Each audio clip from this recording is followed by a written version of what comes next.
পারে না, স্ত্রী হতে পারে না। কাজে আল্লাহ সমকক্ষ নাই, এজন্য আল্লাহর স্ত্রী নাই। তো সম্মানিত শুধু এই অবস্থাটা কখন হবে এটা আমি একটু তাফসীরের আলোকে আপনাদেরকে বলার চেষ্টা করছি।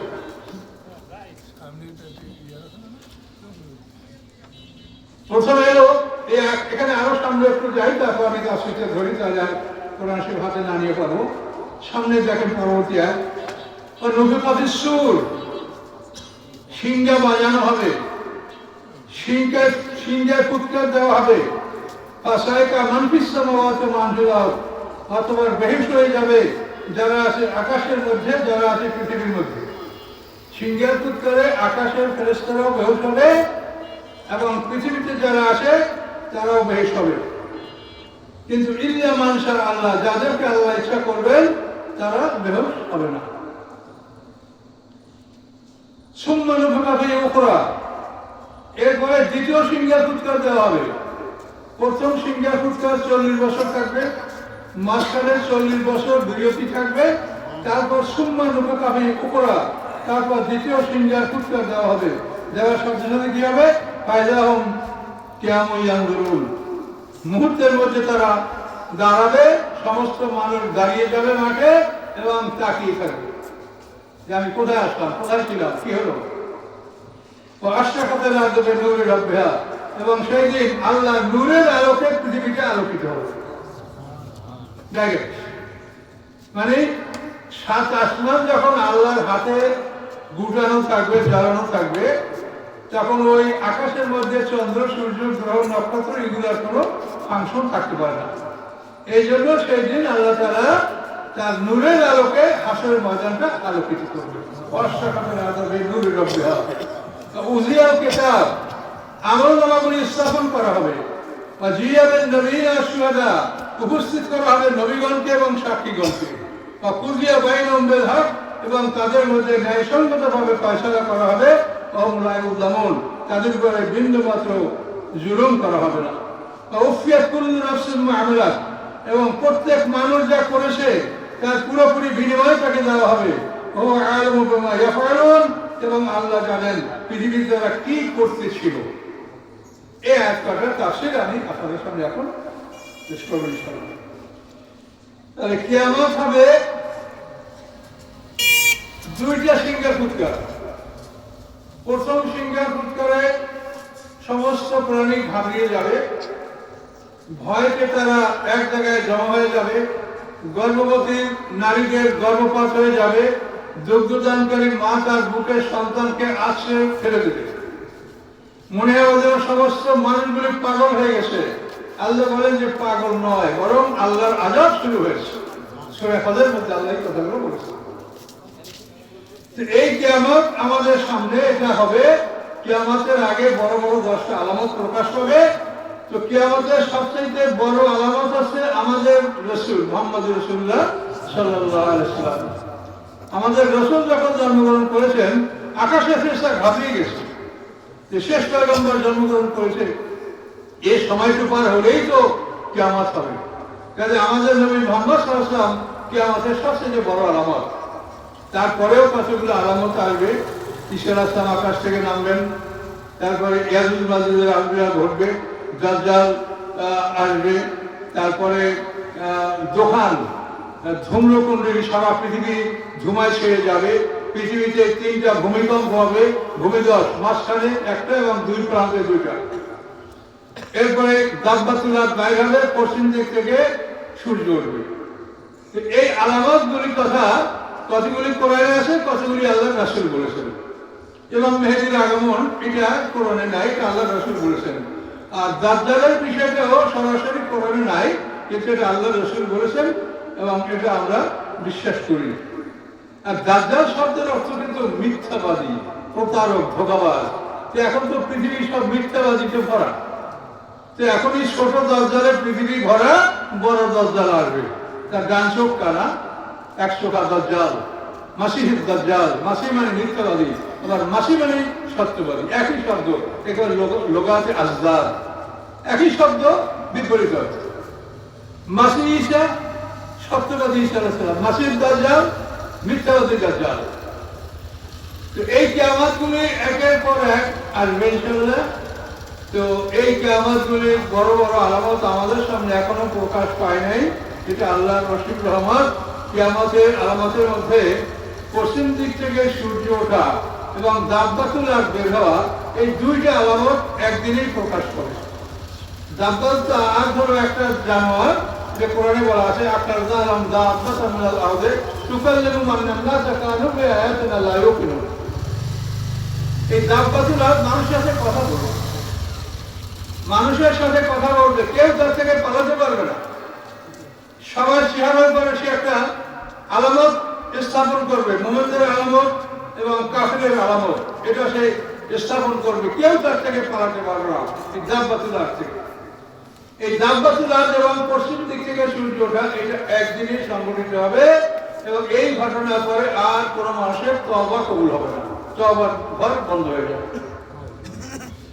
তো সম্মানিত শুধু আমাদের সংক্ষেপে কথা বলতে হবে, অনেকগুলি কথা আছে সামনে। তো এভাবে সময়টা আমাদের পার হবে এবং এর আগে যে ঈসা আসলামের আগমন সম্পর্কে কোরআনে বলা আছে, কোরআনে আয়াত হলো ওয়াইন্দাউল ইলমুল লিসাআতি ফালা তামতারুন্না বিহা।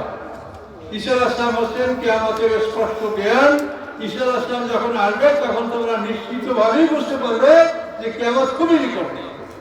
ফালা তামতারুন্না বিহা, অতএব তোমরা কিয়ামতের ব্যাপারে সন্দেহ পোষণ করো না, কিয়ামত হবেই হবে। তো এই কিয়ামতের বিষয়টা আল্লাহ তাআলা কোরআনে বর্ণনা করেছেন যে ঈসা আলাইহিস সালাম আসবেন এবং সেই সময় অনেক আহলে কিতাব তার উপরে ঈমান আনবে, আর যারা ঈমান আনবে না তাদের বিরুদ্ধে ঈসা আলাইহিস সালাম, পৃথিবীর যারা মুসলমান আমরা, আমাদের এই মানে বংশধর যারা থাকবে, ঈসা আলাইহিস সালামের সাথে তারা ইহুদি খ্রিস্টানের বিরুদ্ধে লড়াই করবে এবং সেই লড়াইতে তারা পরাজিত হবে। সারা পৃথিবীতে ঈসা আলাইহিস সালামের রাজত্ব কায়েম হবে। ঈসা আলাইহিস সালাম 40 বছর পৃথিবী শাসন করবেন, তিনি বিয়ে করবেন, তার সন্তান হবে। 40 বছর পরে ঈসা আলাইহিস সালাম ইন্তেকাল করবেন। তিনি ইন্তেকাল করার পরে মুসলমানদের ঈমান কমতে থাকবে, কোনোভাবে ঈমান বাড়বে না, শুধু কম, দৈনিক কম। তখন আল্লাহ তাআলা মেহরবানি করবেন, একটা বায়ু প্রবাহিত করবেন, সেই বায়ুর প্রভাবে সমস্ত মানুষের, মুসলমানদের ভূগোলে একটা ফোঁড়া গজাবে এবং এই ফোঁড়ার প্রভাবে প্রচন্ড জ্বর হবে, সে জ্বরে আক্রান্ত হবে এবং এভাবে সমস্ত মুমিনদের মওয়া ছেড়ে যাবে। এই সমস্ত মুমিনদের মওয়া ছেড়ে যাওয়ার পর 100 বছর এই পৃথিবী থাকবে। তখন এই 100 বছর যারা অবিশ্বাসীরা থাকবে, কাফেররা থাকবে, তারা যেমন ইচ্ছা তেমন জীবনযাপন পৃথিবীতে করবে। 100 বছর পরে আল্লাহ তাআলা আদেশ দিলেন ইসরাফিল আসলামকে বাঁশি বাজাও, সুর বাঁশি বাজানো হবে, সিংহে ফুৎকার দেওয়া হবে, সারে সুর ইসরাফিল আসলাম। এই ফুৎকারটা যখন শুরু হবে তখন শুনতে পাচ্ছে যে কি হবে, তারা সমস্ত মানুষ পাগলের মতো হয়ে যাবে, বেহুশ হবে, মরবে। মরার পরে ক্ষান্ত হবে না, মরার পরে তাদের দেহগুলি চূর্ণ বিচূর্ণ হবে। এই সিংহের ফুৎকারে কত মানুষ মরবে? এখন পৃথিবীতে 800 কোটি মানুষ আছে। যদি এভাবে পৃথিবী অগ্রসর হয় তো কিয়ামতের সময় অন্তত আরো 1200 কোটি লোক পৃথিবীতে থাকবে, তারা ধ্বংস হবে। আগের মাঝখানে যদি একটা তৃতীয় বিশ্বযুদ্ধ হয় তাহলে সংখ্যাটা অনেক কমবে। তৃতীয় বিশ্বযুদ্ধ হলে পৃথিবীর অনেক মানুষ তখন হলো নফসে মুতমাইন্না, নফসে লাওয়ামা, নফসে আম্মারা, রূহ। এই 8, এই এক জোড়া, চাইলে এক আর আবার চাইলে এক। এগুলো আপনাদের মুখস্থ করা দরকার। আপনাদের নিজের সম্পর্কে নিজে না জানেন, যেটা অত্যন্ত দুঃখের বিষয়। দেহটা 2 ভাগে বিভক্ত। পদার্থের দেহ কি বলেন? পানি, মাটি, আগুন, বাতাস। আর আধ্যাত্মিক দেহ কি? Spiritual part of the body কি? নফসে মুতমাইন্না, সোল অফ পিস, শান্তির আত্মা। নফসে লাওয়ামা, রিগ্রেটিং সোল, অনুশোচনাকারী আত্মা। নফসে লাওয়ামা, নফসে আমারা, সোল এনজয়িং ইভিল। এভাবে আত্মার অংশ 4টা আর পদার্থের অংশ 4টা।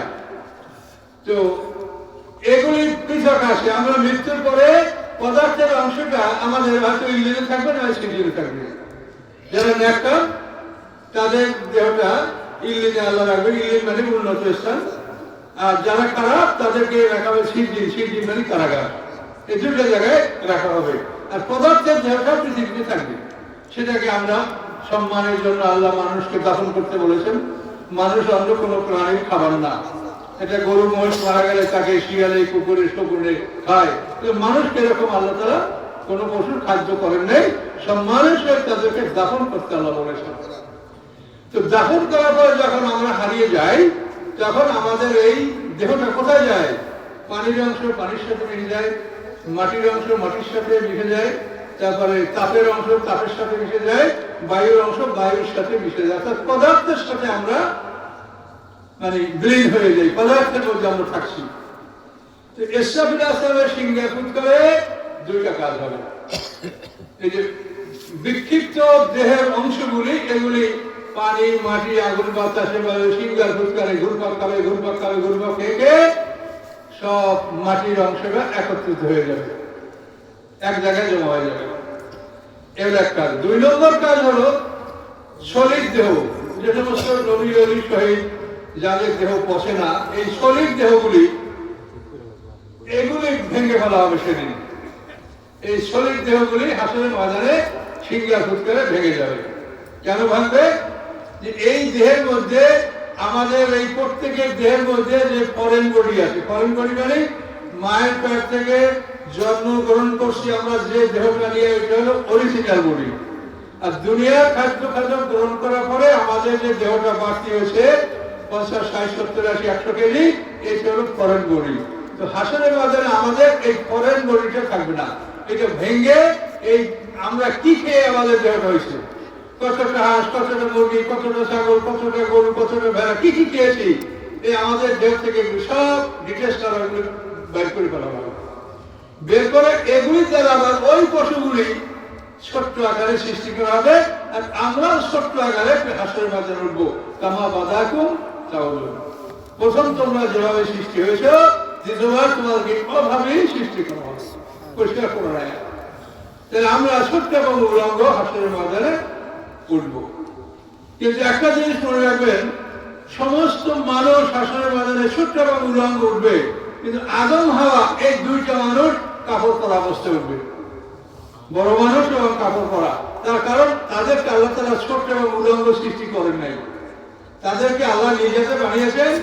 আদমকে বড় মানুষ পৃথিবীতে সৃষ্টি করেছেন, আর মা হাওয়াকে আল্লাহ তাআলা জান্নাতে বসে সৃষ্টি করেছেন। আদমকে জান্নাতে নেওয়ার পরে আদম থেকে পাঁজরের হাড্ডি নিয়ে, হাড্ডিতিক উপাদান নিয়ে আল্লাহ তাআলা মা হাওয়াকে জান্নাতে বসে সৃষ্টি করেছেন।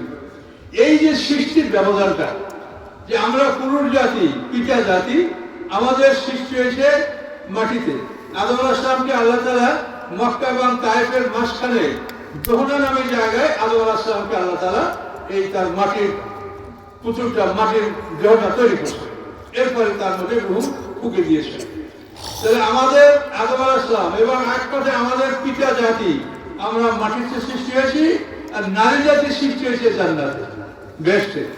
এই জন্য নারীরা খুব ঊর্ধ্বমুখী, বিলাসী, দুনিয়ার কোনো জিনিসের নারীর মন ভরে না। আপনি তার জন্য যত ব্যয় করেন, লাখ টাকার বাজার করে আনবেন, কালকে বলবে এটা হয় নাই, ওটা হয় নাই, এইসব আমার স্বামীর মনে থাকে না, আমি বললে এই তো হয় না, এটা দেখেন স্বাভাবিক। তো নারীরা আমাদের শত্রু না, তারা আমাদের মা, মেয়ে, বোন, এটা তাদের প্রকৃতি আল্লাহ যেহেতু জান্নাতে সৃষ্টি করেছে। এই জান্নাতের সৃষ্টি হওয়ার কারণে নারীদের জন্য আল্লাহ তাআলা রেশমি কাপড় এবং স্বর্ণ এটা ব্যবহার করা বৈধ করেছেন, পুরুষদের জন্য করেছেন হারাম। কিন্তু জান্নাতে পুরুষদেরকেও স্বর্ণের অলংকার করানো হবে, রূপার কাকন, স্বর্ণের চুরি পুরুষদের করানো হবে। তো সম্মানিত শুনি, এই সিংহার ফুৎকারের ব্যবধানটা মানে আমি পরে বলছি। এখন এই আদম হাওয়ার দুটো মানুষ বড় পোশাক পরা, আর সবাই ছোট, কাজে কেউ কারো সমালোচনা করবে এরকম সুযোগ নাই, সবাই ছোট। তো কে কাকে সমালোচনা করবে? কাজে ওই শুধু আদম হাওয়া দুইটা মানুষ, আমাদের মা বাবা, সবাই দেখবে যে এই দুইটা মানুষকে, এটা আমাদের পিতামাতা। আমরা হিন্দু, খ্রিস্টান, বৌদ্ধ, মুসলমান, জৈন, যাই কিছু হই, আমাদের সবাই পিতামাতা এই দুটো মানুষ। সেদিন আমরা সবাই দেখতে পাবো যে এই দুটো মানুষ আমাদের পিতামাতা।